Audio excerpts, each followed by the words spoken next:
Lo tenemos a Ricardo Forter. Buenas noches, Ricardo, ¿cómo estás? Muy bien, ¿cómo te va? Bien, yo decía, ¿sorprende esto del macrismo residual, Vargallosa, Aznar, pidiendo a contramano del mundo, ¿no? A contramano del Financial Times, de lo que están diciendo los principales líderes del mundo? ¿O qué es lo que buscan? Me parece que no. Hay un sector ultraliberal que desde el comienzo fue planteando un posicionamiento que es antagónico, obviamente, a todas las medidas que sirven para tratar de paliar el impacto del coronavirus. Hay que aclarar algo que no es menor.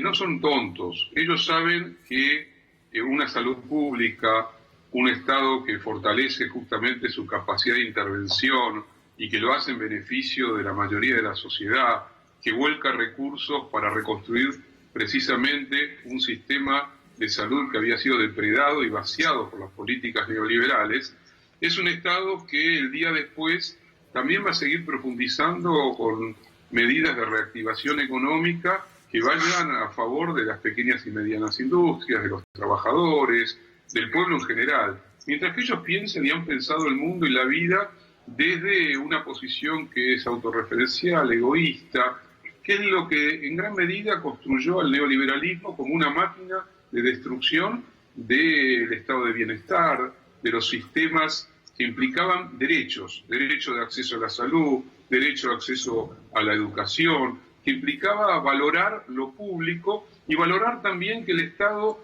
es un instrumento que debe estar siempre al servicio de la protección de los más débiles. Por eso la frase con la que inauguró su presidencia Alberto Fernández, ¿te acordás? Aquello de primero los últimos, se corresponde claramente con la política que viene implementando el gobierno nacional desde que decidió la cuarentena, el aislamiento social obligatorio y sobre todo esa falsa polémica que se dio cuando obviamente el Estado Nacional y el gobierno, en alianza con otros actores también de la vida social y política, decidieron que primero obviamente es la vida. Pero esto que parece obvio, no es tan obvio, Gato, porque para la lógica de un capitalismo desenfrenado, lo primero es la rentabilidad, lo primero es el negocio. Ellos mercantilizaron todas las esferas de la vida, mercantilizaron la salud, el agua, el sistema jubilatorio cuando pudieron, la educación. El caso chileno es ejemplar, no quedó nada fuera de la transformación mercantil de la vida.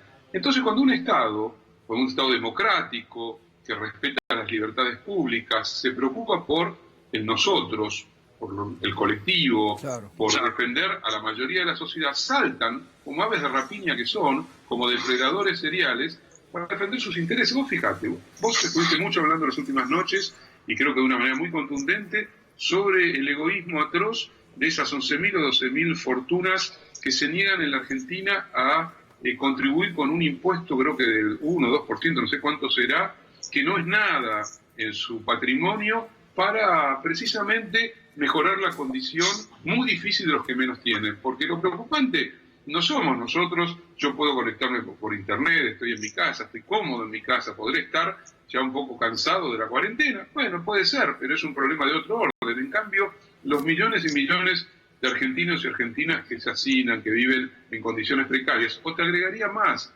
hay otro sector de esta sociedad, y no solo en la Argentina, sino en el mundo, que es el más olvidado de todos, que son los migrantes y los refugiados, que en medio de la pandemia, en medio de los países que se cierran sobre sí mismos, han perdido prácticamente todos sus derechos. Para el ultraliberalismo, esos no cuentan.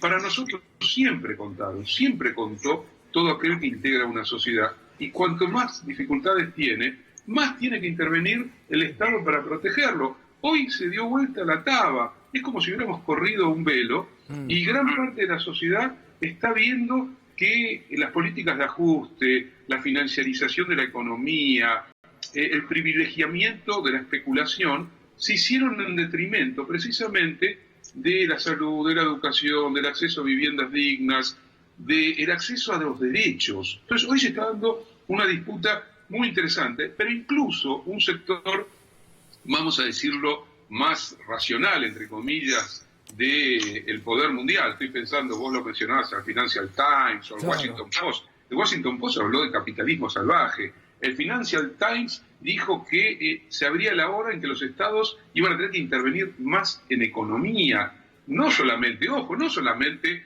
en la salud y en la educación, también revisando una cantidad de cosas que tienen que ver con los flujos financieros, que tienen que ver con cómo se reactiva la economía. Y en la historia de las sociedades, sobre todo de las sociedades modernas, han sido los estados los que han garantizado el desarrollo de la economía. Bueno, ahora nos enfrentamos también a ese desafío y te agregaría otro elemento más del que se habla poco. También vamos a tener que replantear muchos de nuestros modos de producción, sobre todo de las producciones agropecuarias, de la producción, por ejemplo, de alimento animal. Sabemos que los virus, todos estos virus que nos vienen atacando a lo largo de los últimos tiempos, tienen su origen, en muchos casos, en esa interfaz que se produce entre lo humano y lo no humano a partir de las macrogranjas que hay en el sudeste asiático o en México o también en la Argentina, donde se hacinan cientos de miles de cabezas de ganado, vacuno, porcino, después las que hacinan aves a millares, y que son los lugares donde se genera la posibilidad de los vectores de los virus. Bueno, es un buen momento para revisar formas de producción también. El mundo se enfrenta a un desafío inédito. ¿Vos te hubieras imaginado alguna vez que, viendo un mapa interactivo, hay miles de millones de barcos petroleros que andan dando vuelta por los puertos del mundo sin poder